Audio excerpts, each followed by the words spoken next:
When admiral ships are crashing about and generals' fighting formations are losing wars as well as battles, the premise from which their proceedings proceed are false.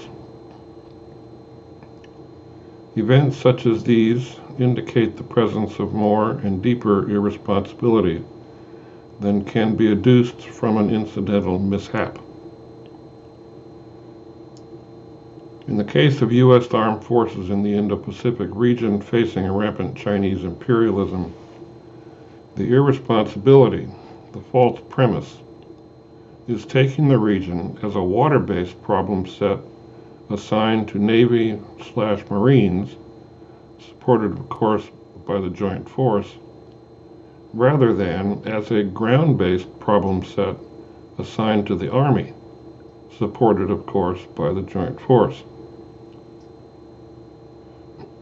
A careful look at a map with the thought of neutralizing, if not defeating, Chinese imperialism will reveal to one that this is the reality of the Indo-Pacific region.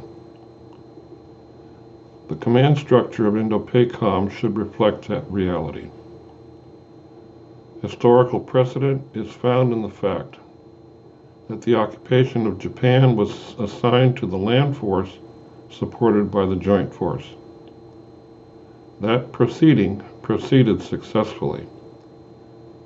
In contrast, except during the presence of a strong ground commander, the Korean War, the USA's first war by committee, a structurally weak one at that, the JCS, proceeded and ended unsuccessfully.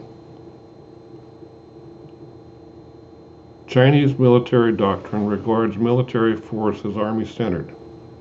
Thus we see a PLA Navy and a PLA Air Force. During World War II, Japan fought with effectively a joint force, centered on the Japanese Imperial Army.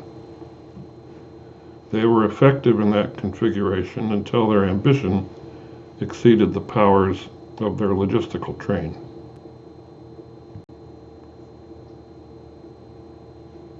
USA thought in recent years to develop the concept of a joint force, which is realistic for several reasons. But legacy branch of service fiefdoms remain for several reasons, and so joint force thinking neglects to treat of the entire globe at once as a geographical problem set for USA national sovereignty and grand national strategic objective, even though it most emphatically is. The joint force is still a committee back home, structurally stronger than formerly, but still just a committee,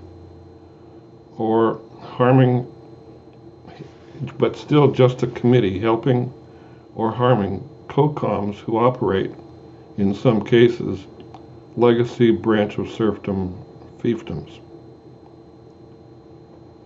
At least in doctrine, contemporary Chinese military force exceeds that of contemporary U.S.